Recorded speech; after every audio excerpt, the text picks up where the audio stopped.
Moving on, the Trump administration's Syria policy is, if nothing else, seriously confusing tonight.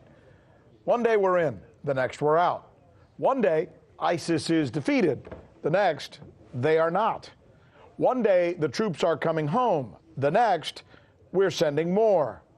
Well, tonight, in what appears to be an almost cartoonish attempt to allay the fears of either neocons, pro-war hawks, or perhaps Prime Minister Benjamin Netanyahu, Mr. Trump has put out a letter with some bizarre writing on it. There it is. We put it up on the screen for you. The letter, which establishes that U.S. forces will remain in Syria, is signed by Mr. Trump, where he also adds the comment, "I agree 100%. See it there?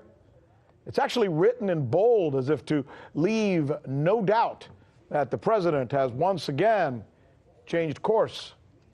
For more on America's Syria policy and the desperate attempt of some Syrian citizens to try and get out, here now is RT's Maria Finoshina.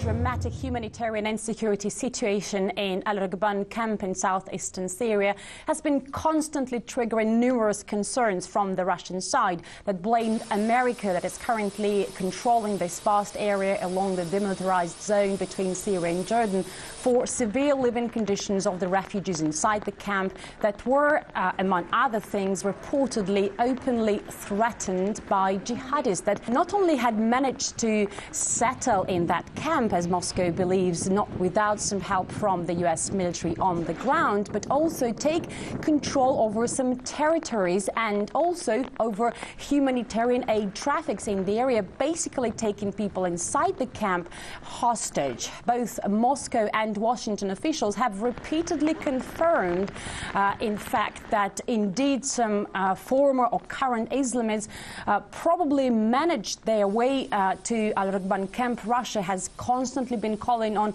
some kind of rescue evacuation operation to take people out of these zones, supporting this idea with polls showing that most of the people are willing to leave this area, and has constantly been calling on America to join the efforts by Moscow and Damascus to help improve rather than deteriorate the situation of Syrians trapped inside this zone. According to different estimates, it is right now home to around 40,000 people, 80% of them women and children.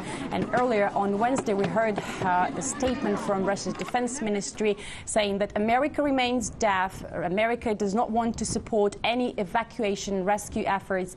The Americans stationed in the Al-Tanf zone failed to take responsibility for ensuring a safe and unhindered passage of humanitarian convoys through the 55-kilometer zone they are controlling.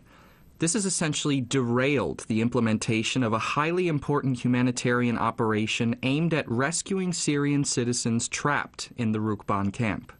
And while the sides are blaming each other for what's going on inside the Rukban camp in southeastern Syria, we have to admit that poor people trapped there continue to suffer, and their fate remains quite unclear.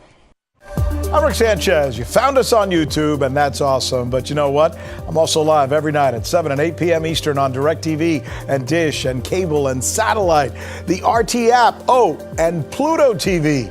I'll see you there.